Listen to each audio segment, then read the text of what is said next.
Welcome back to another video. In this video we're going to be changing the front brakes on the Audi TT Mark 1. So I've already got the wheel off, so I'll be changing those discs and pads and probably give this a lick of paint and the carrier. So obviously you've seen in the previous video with the brakes, the new ones we've got the Mintex pads. Oh, I've got so much stuff in here at the moment.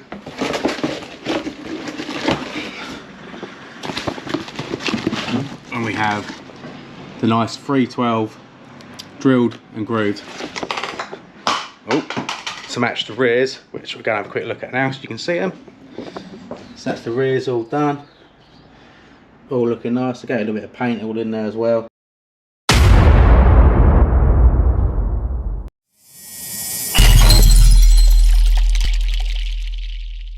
So first things first, what you want to do is loosen the cap on the reservoir, which is down here. I forgot to show that when we done the rears, but yeah, when you do the rears, any brakes, loosen that off so it gets pressure so it doesn't damage the master cylinder. So I'm just going to use some penetration fluid just on these bolts here for the caliper carrier. Let that soak in for a bit. So let's get the caliper off.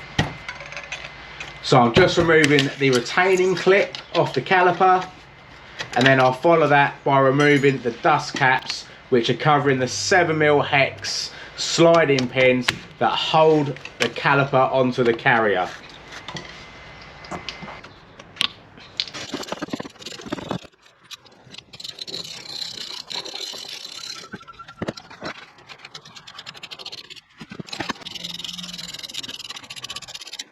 So I'm just using a small little pry bar just between the old pad and the old disc, just to push the piston back enough to remove the caliper. Then I just use a couple of cable ties, just to cable tie the caliper to the front shock, just to keep it out of the way and to stop any of the brake lines getting damaged and overstretched. Now we just remove the two 18mm bolts which are holding the carrier on.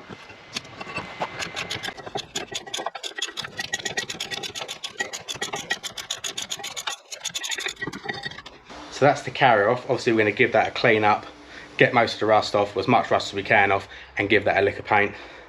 Right, let's get the disc off. So usually there'll be a screw here, but mine has obviously been snapped in the past.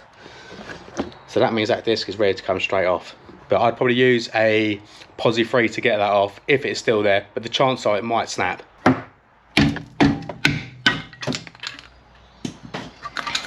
Now I'm just using a wire wheel just to clean up the surface. So I'm just going to put a little bit of like copper slip around the hub.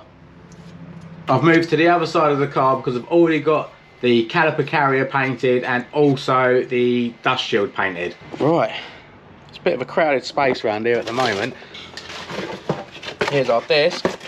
Now get your brake cleaner out and just give that disc a good clean both sides to get any residue off it, because they come with a protective sort of layer of like anti-rust sort of coating on them when they're new. And now put the disc in place. One freshly painted carrier. Now refit the two 80mm bolts that hold the carrier on and torque them to 125 Newton meters.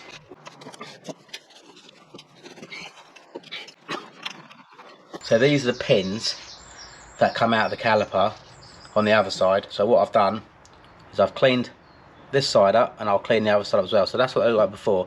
So it's always worth giving these a little clean up when they've got them out, and then just put a bit of grease on there just to help them slide. I'm just using a big G clamp now just to push the piston back in the caliper. So the fronts are came with these little guard things. So I'm going to probably grease up around there, pop that on and put grease on that as well. So let's do that. Obviously use the right stuff. Be careful not to get any of the grease actually on the pad that is touching the disc, and just keep it on the metal part on the back.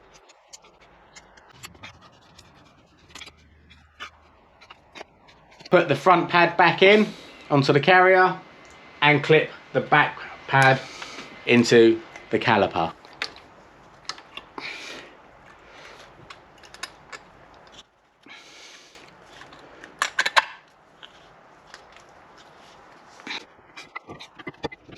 Now refit the 2 sliding pins that hold the caliper onto the carrier.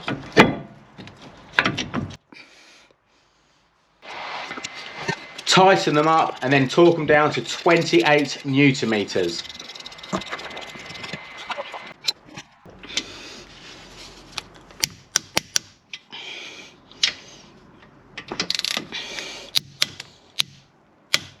Now refit the dust caps onto the pins. Plug the brake pad wear sensor in. You'll only have this on one side on the front, so plug that in and put the retaining spring back on.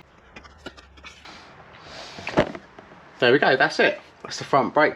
Well, this side done anyway, I've got to do the other side, but that's how I've done it. Job done. Obviously, put the cap back on, check your fluid level before you put the cap back on even. And remember, you need to bed in your brakes, so don't go too harsh on them straight away. Thanks for watching, and I'll see you in the next one.